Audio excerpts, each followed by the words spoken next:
તો હાલો મારા મિત્રો, કેમ છો? બધા મજામાં છો? અને આજનો બ્લોગ છે અમારો દવા છાંટવા જવાના છે, એ પણ અમે લીંબુમાં. તો આ છે અમારે રસ્તે ચાલતા ચાલતા જઈએ છીએ. આ રસ્તો છે અમારે ઘાટીલા જવાનો, અને આગળ ઘાટીલા છે અને અમે ટીકડમાં રહીએ છીએ.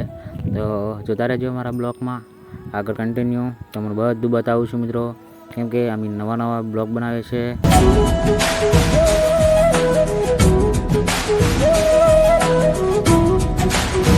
તો ગાઈસ, અહીંયા વરસાદ બહુ પડ્યો છે એટલે નારું પણ તૂટી ગયું છે, બધું તૂટી ગયું છે. જો તમે આગળનો વરસાદનું બધું બતાવું, કેટલું પાણી ભર્યું છે અને વાતાવરણ પણ કેવું દેખાય છે. જો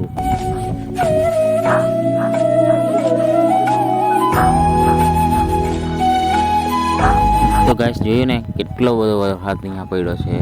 તો મારા બ્લોગની અંદર બન્યા રહેજો. તો આપણે આવી ગયા છે લીંબુના ખેતરની માં, અને હવે અહીંયા આપણે લીંબુમાં દવા છાંટવાની છે. એટલે પંપ બધા ભરી લઈએ, પછી આગળ તમને કન્ટેન્ટની તમને બતાવું છું બ્લોગની અંદર. તમે જોતા રહેજો મારા મિત્રો.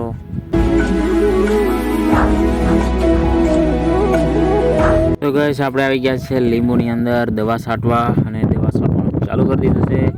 અને જોઈ શકો છો લીંબા કેવડા મોટા મોટા થઈ જશે, અને દવા મારી દઈએ ખડની. તો આગળની કન્ટિન્યુ તમારે બ્લોગની અંદર જોતા રહેવાનું, આગળ પણ બતાવશું.